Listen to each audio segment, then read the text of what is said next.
Bonjour à tous, je m'appelle Gilles Mancillon, je suis un artiste, un marchand d'art et un spiritualiste. Et pour avoir exploré les plans internes de la conscience, je suis maintenant amené à venir à vous pour partager certaines idées qui sont mes idées, mais bon, j'espère qu'elles pourront vous servir et vous aider dans le développement de votre propre conscience, car nous sommes à un moment clé et important pour toute l'humanité, car nous sommes tous amenés à faire face à des situations et des mémoires, des réalités qui nous dépassent et donc qui vont nous amener progressivement à une réalité collective qui sera plus compréhensible, mais pour le moment il y a beaucoup de... Nous sommes en train de passer par des chamboulements, des bouleversements de toute notre société, et donc aussi bien dans notre réalité intérieure qu'extérieure, nous sommes amenés à comprendre des choses que nous ne comprenions pas avant, mais qui devient de plus en plus clair. Et donc l'essence du message aujourd'hui, c'est sur parler de la spiritualité comme une porte, une sorte de...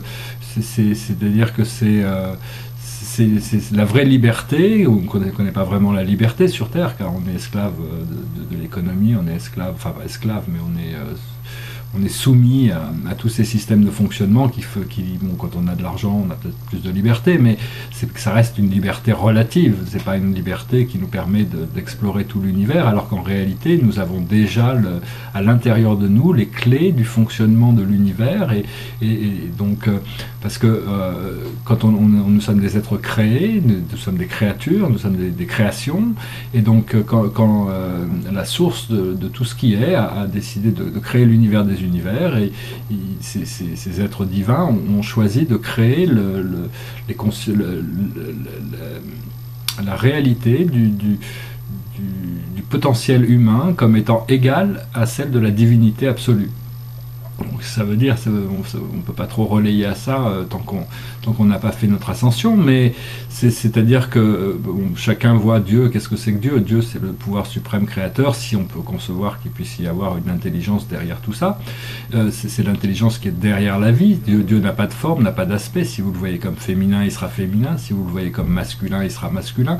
Mais Dieu est au-delà de toutes ces représentations. Dieu est une force, une présence, c'est dans l'univers, il est tout ce qui est, donc vous êtes aussi partie, nous faisons tous partie de cette force divine qui est en action, quoi, à travers notre volonté, notre amour, notre lumière, tous nos désirs et tout ça. C'est une force qui évolue, qui grandit, qui s'étudie, qui est toujours à la recherche d'évolution. Mais en réalité, la source ne change pas. C'est la seule chose qui soit absolument stable. Et bon, tout le monde reconnaîtra Dieu un jour. Moi, personnellement, bon, je connais Dieu. Je connais pas de Dieu extérieur à moi-même. Hein. Ça peut pas dire que Dieu n'existe pas à l'extérieur de moi. Il existe partout. Mais la seule relation significative que j'ai pu faire, c'est dans mon cœur. Et à l'intérieur de mon cœur, je connais Dieu comme un parent divin. Bon, bien sûr, quand Dieu vient à moi, si Dieu vient à moi, il vient à travers les plans supérieur, mais quand je connecte avec Dieu, je le fais dans mon cœur, et je reconnais Dieu comme un parent, quoi, comme mon père. C'est le Père universel, pour moi c'est le Père du Fils éternel, le premier être créé dans l'univers, et avec leur esprit infini, ils sont une trinité d'êtres qui sont trois êtres infiniment intelligents, infiniment spirituels, infiniment bons, infiniment...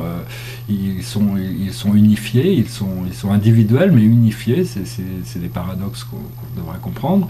Et cette trinité d'êtres est la source et l'origine de tous les êtres et toutes les choses qui ont été créées par la suite. Mais ces êtres divins, avant de créer l'univers, ont décidé de nous créer à leur image, et donc ont mis une partie d'eux-mêmes à l'intérieur de notre ADN, qu'on appelle les codes de la source, qui se réveillent ou qui se réveilleront progressivement pour nous aligner avec cette présence de la divinité en nous. Et donc c'est à nous d'aligner notre volonté avec celle de l'amour, avec celle de la sagesse, pour arriver à éventuellement s'asseoir dans une position qui nous permet d'être éternellement en alignement avec cette volonté, qui nous permet aussi de vivre notre vie de manière plus facile et plus agréable, parce que quand on comprend comment l'univers fonctionne, on est forcément privilégié par rapport à quand on ne comprend pas. Mais ça, c'est vrai dans tous les systèmes, il n'y a pas besoin d'aller regarder dans l'infini. La connaissance apporte quand même un confort, quoi. Et donc c'est vraiment une question à travers la méditation, de rechercher cette présence, cette énergie qui en réalité est tellement vaste qu'elle peut paraître invisible, mais avec nos recherches, on s'aperçoit que les créateurs ainsi nous a envoyé ici et nous a donné des guides, des anges, des présences, d'autres êtres humains aussi pour nous servir de miroir, car tout ce qui se passe à l'extérieur de nous n'est qu'un miroir de la réalité interne que nous proposons. Et donc tout ça sont des découvertes que l'humanité va faire, mais je voulais faire cette petite vidéo pour exprimer mes pensées à ce sujet. Et je vous souhaite une excellente journée. Merci beaucoup. Namasté.